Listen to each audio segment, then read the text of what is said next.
매주 금요일 함께하는 시간입니다. 토론 아니고 수다, 함께 수다 떨어주시는 두 분, 김원식 문화평론가, 윤덕환, 마크로밀, 엠브레인 이사 함께하고 있습니다.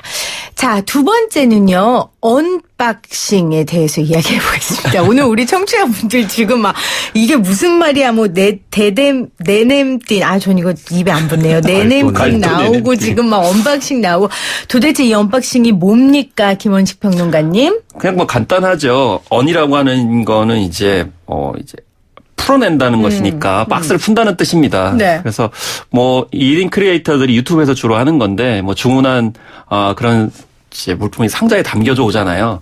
그러면 사실 제 입장에서도 어린 시절에 그런 뭐 종합 선물 세트라든지 뭐 장난감을 받았다 그러면 긴장되잖아요. 설레. 그 열대가. 뭐가 들어있을까.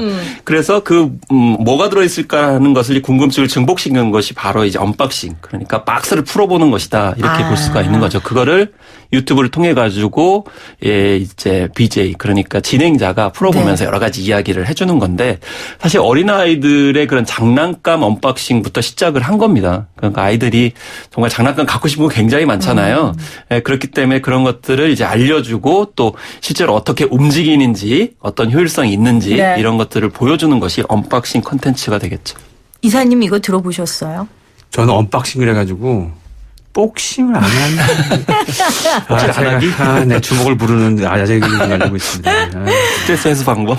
아니, 저는 이거 알아요. 왜냐하면 저희 아이가 이제 7살, 5살인데 얘네들은 이제 택배 갔다 오면요. 택배를 열면서 자기 혼자 이야기를 해요. 그렇죠. 안녕 이러면서 맞아요. 오늘은 뭐 로트가 배달이 왔어요. 본 거예요, 그게. 그러니까 이거를 유튜브에서 말씀하신 것처럼 아이들을 대상으로 하는 유튜버들이 이런 언박싱을 하더라고요. 저는 근데 이 용어가 있는지는 이번에 알았어요. 그러니까 이게 아이들이 아니라 어른들 물건도 이렇게 한다는 거죠? 그렇습니다. 이제 하울이라는 단어도 있는데 하울은 주로 뭐 이렇게 화장품이라든지 명품들을 많이 이제 소개를 해주는 현상 자체를 이야기를 하죠. 그렇기 때문에 여기에는 뭐 일종의 대리만족의 개념이 많이 강하다라 볼 수가 있겠죠. 대리만족의 개념. 네.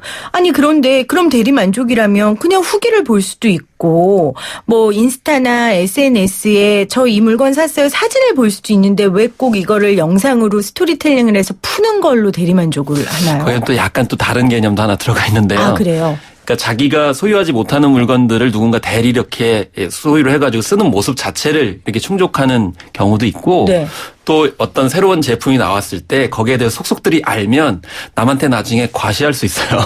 아, 내가 그 물건을 갖지 않아도 이제 어떻게 구동이 되고 어떤 쓰임새가 있고 이런 것들을 알 수가 있기 때문에 원래 하울과 언박싱이 그렇게 이제 결합되는 경향도 있거든요. 이제 실제로 언박싱 찾아보면 고가의 IT 제품이 압도적으로 많습니다. 아니 그러면 이사님은 누군가가 그 IT 제품을 이렇게 언박싱하면서 올린 영상을 보면 어떤 마음이 드세요? 저는 부러워서 배가 아파서 끌 것 같은데요? 저는 전혀 그렇지 않던데. 아 그래요? 제가 못됐나요? 제가 너무 놀부심보예요? 저는 끌 거예요. 아시니까 다행이네요. 아니 어떤 마음이 드세요? 그게 이제 제품마다 다를 것 같아요. 그런데 이제 저는 그 언박싱 이 영상을 올리는 사람들의 심리하고 이걸 보는 사람의 심리는 좀 구별될 것 같은데 올리는 사람들은 분명히 뭐 뚜렷한 목적성이 있는 것 같습니다. 그렇겠죠. 과시 욕구나 뭐 이것에 관련된 지식을 좀 더 드러내고 자기가 전문가로서의 이제 포지셔닝을 사람들한테 알리는 어떤 목적이 뚜렷한 것 같은데 이걸 보는 사람들의 욕구는 제가 보기에 김원식 평론가님께서 얘기하신 것처럼 대리만족 욕구도 있지만 제가 보기에는 실제 정보 특히 IT 고가 IT 제품 같은 경우에는 저도 이걸 본 경험이 있어요. 작년에 그 책을 보려고 이렇게 태블릿을 하나 샀는데 이 텍스트로 된 설명서 보기 귀찮아가지고 그거 몇 개 찾아보니까 금방 알겠더라고요. 한 몇 분 만에. 이거 이렇게 쓰는구나. 그리고 비슷한 다른 태블릿이 이런 장점이 있고 단점이 있고 그거를 단 몇 분에 쉽게 알 수가 있어서 정보를 이해하는 차원이 굉장히 좀 더 중요했다고 보여집니다. 그래서 실제로 IT 쪽의 제품의 언박싱 유튜브가 좀 더 많아요. 그러니까 참 여기서 중요한 지점인데요. 예전에 이제 포털 서비스가 왜 성공을 했냐면 예상과 달리요. 그건 이제 대부분 이제 과제나 숙제나 뭐 정보들을 이제 검색해서 이제 그 시장이 큰 거거든요. 그래서 검색 키워드가 굉장히 중요하다 이렇게 얘기를 했는데 지금 말씀하신 것처럼 모든 학습이나 이런 것들이 영상으로 다 이렇게 습득이 되기 때문에 당연히 유튜브라는 인터넷 동영상 사이트를 들어갈 수밖에 없는 거예요. 그렇죠. 거긴 너무나 자세하게, 너무나 상세하고 전혀 예상하지 못한 쓰임까지도 개발을 해가지고 알려지기 때문에 이게 어린 아이들이 어렸을 때부터 이렇게 익숙한다고 하니까 거꾸로 이제 포털이 위기에 좀 빠지게 되는 상황. 딱 2년 전만 해도 사실은 이 후기, 제품의 후기는 블로그 형태로 올라왔습니다. 맞아요. 저는 아직까지도 그렇게 보는데. 그걸로 텍스트로 좀 봤는데 이게 딱 1년 반 전부터 유튜브 영상으로 이 후기가 올라오기 시작하는 거죠. 그렇군요. 그거는 이제 그렇게 이해하면 되겠구나. 네, 검색 이꼴 유튜브, 유튜브 이꼴 인터넷 이 시대가 된 거랑 직접적으로 관련이 있어 보입니다. 그러면 기업들도 앞으로 이런 식으로 홍보를 할 수 있겠네요?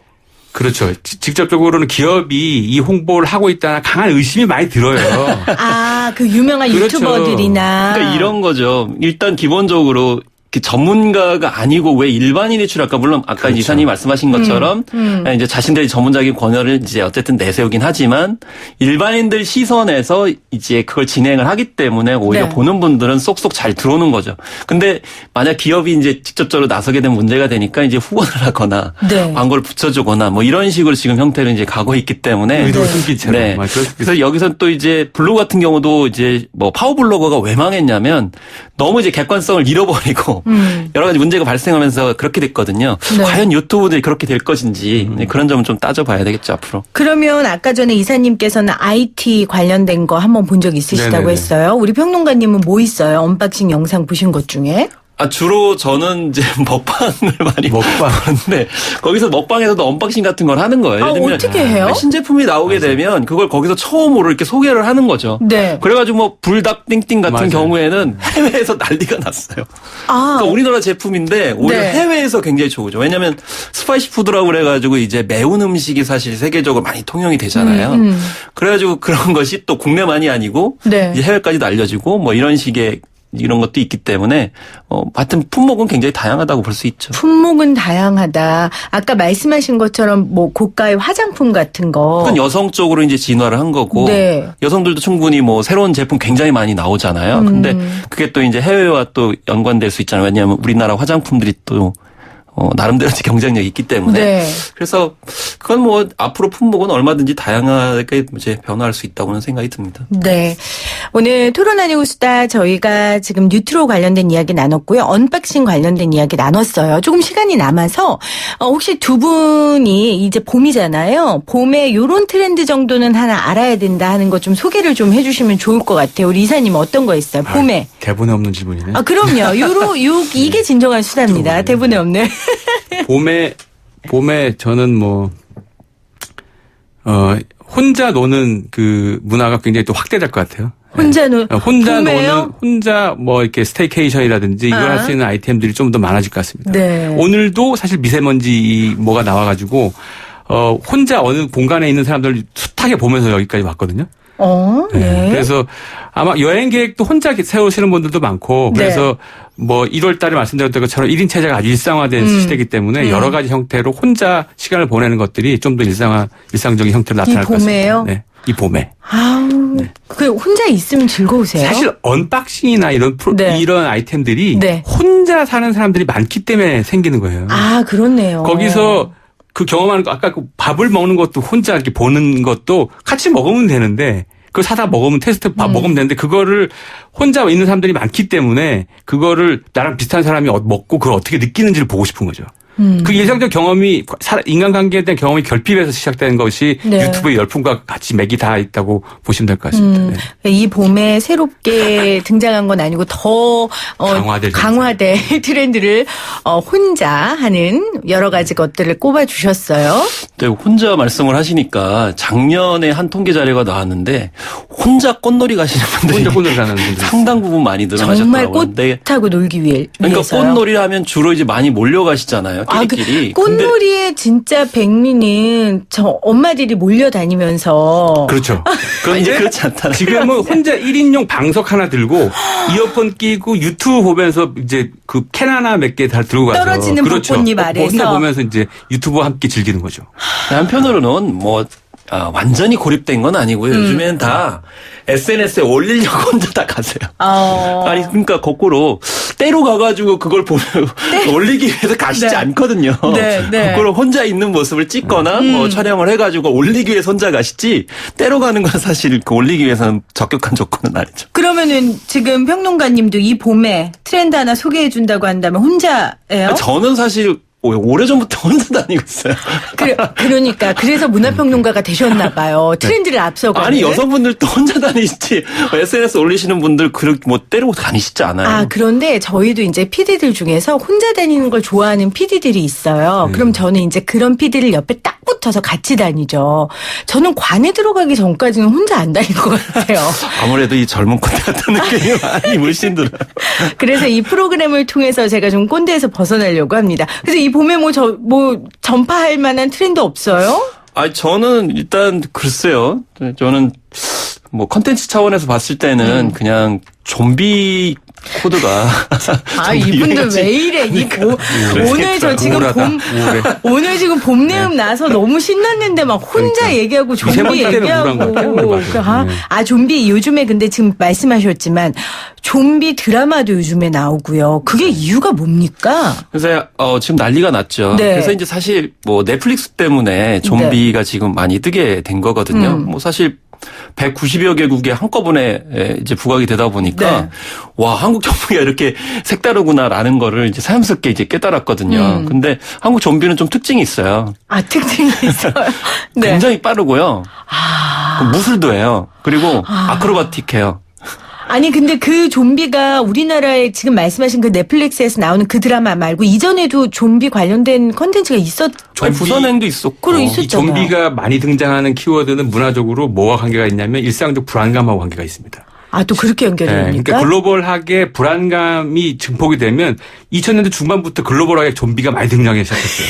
그래서 좀비 영화도 좀비 스타일이 몇 가지로 나눠져요. 어쨌든 그런 정도의 좀비 스타일의 아예 장르가 있을 정도가 생겼는데 이거는 2000년대 중반에 글로벌 금융위기 이후에 사람들이 일상적 생활할 때 굉장히 불안감이 높아지면서 복고도 이게 영향이 있거든요. 우리가 잘 알고 있는 그 네고가 98년도에 적자를 이뤘다가 얘네가 돈을 막 벌기 시작한 게 물론 뭐 집단지성의 아이디어도 많았지만 2008년도에 글로벌 금융위기가 오면서 딱 수직 성장합니다. 성인들이 안락했던 과거를 찾아갔던 그 경험들을 기억하는 거죠. 복고네요. 복고랑 관련이 되고. 그다음에 일상적 불안감을 어떤 식으로 펼치냐면 일본에서도 최근에 좀비 형태의 새로운 드라마가 나왔잖아요. 사람들은 좀비화가 되고 있는데 아무런 의미 없는 개인이 그냥 좀비에 물려서 죽어야 되겠다. 이렇게 생각을 하는 드라마인데 그 순간 뭔가 절실한 옛날 과거를 떠올리면서 뭔가 삶의 의욕을 다시 느낀다는 그런 드라마가 있어요. 그래요? 일본에서 그러면은 좀비 드라마가. 지금 아까 좀비의 여러 가지 스타일이 다르다고 하셨는데 아까 한국 좀비 스타일 얘기하셨잖아요. 그거는 2019년에 지금 트렌드를 반영한 좀비 스타일입니까? 빠릿빠릿하고 아까 말씀하셨는데 무슨 아크로빅하고 막 이 얘기하셨잖아요. 네네. 그게 액션 영화하고 좀비가 지금 결합하고 있는 건데 중요한 거는 이제 아까 사회문화적인 말씀을 좀 하셨는데 원래 좀비라는 건 결국에는요 이 대뇌 신경계가 망가져가지고 인간답게 움직이지 못하고 본능만 살아 있는 거예요. 근데 기본적으로 젊은이들이 왜 이걸 열광하냐면 비인간에 대한 현상에 대한 기본적인 공포심이 있는 거죠. 비인간적으로 살고 싶지 않은데 결국 좀비처럼 지금 살게 되는 상황들이 젊은 세대일수록 더 가중되고 있거든요. 우리 그런 표현 잘하잖아요. 글로벌 금융위기 직후에 그다음에 일본에서 가장 강력한 게 만화로 인기 있었던 게 진격의 거인이라는 만화가 있어요. 들어봤어요. 그 거인의 특징이 뭐냐면 어떤 공격을 해도 거인이 이겨요. 그러니까 이 어떤 전체 시스템에서 개인이 아무리 노력해도 극복할 수 없는 그 존재감을 진격의 거인에서 표현했거든요. 그것도 그 시대상을 맞이한 거죠. 청년들이 뭔가 사회를 바꿀 수 없는 그 굉장히 비참한 현실 그걸 이제 다루고 있다고 보여지는데. 근데 이제 한국식 좀비를 보니까 거기에는 이제 창궐하고 이번에 킹덤하고 이제 그 작품이 2개 나오고 또 부산행 같은 경우 특징이 좀비가 나오는 이유가 예를 들면 이제 어떤 자본 권력 이런 사람들이 자기 욕망을 위해 가지고 뭐 바이러스를 만든다든지 아니면 뭐 의학적인 잘못적인 처방을 해가지고 임금을 살려둬 가지고 호가호위를 한다든지 이렇게 나오고 있거든요. 이 시스템들이 부도를 잡고 있습니다. 전부 다 발생 원인이. 그렇군요. 그래가지고 이런데 착안을 해가지고 이제 좀비 외에도 그런 컨텐츠들이 좀 많이 나오지 않을까 싶습니다. 오늘 뉴트로 했는데 좀비만 났겠죠. 이게 더 재밌는데요. 대본에 없었던 이 좀비가. 자, 오늘 토론 아니고 수다 트렌드 이야기 나눴습니다. 뉴트로 그리고 언박싱 그리고 제가 봄에 어울리는 트렌드 2개 소개해달라 그랬더니 혼자 하고 좀비로 끝났습니다. 그리고 좀비에 관련된 여러 가지 사회 문화적 의미까지 오늘 이렇게 대본이 없는 거 잘 해주시는 거 보니까 두 분은 수다에 능한 분들이 맞습니다. 다음 달에 뵙겠습니다. 고맙습니다. 고맙습니다. 네, 감사합니다.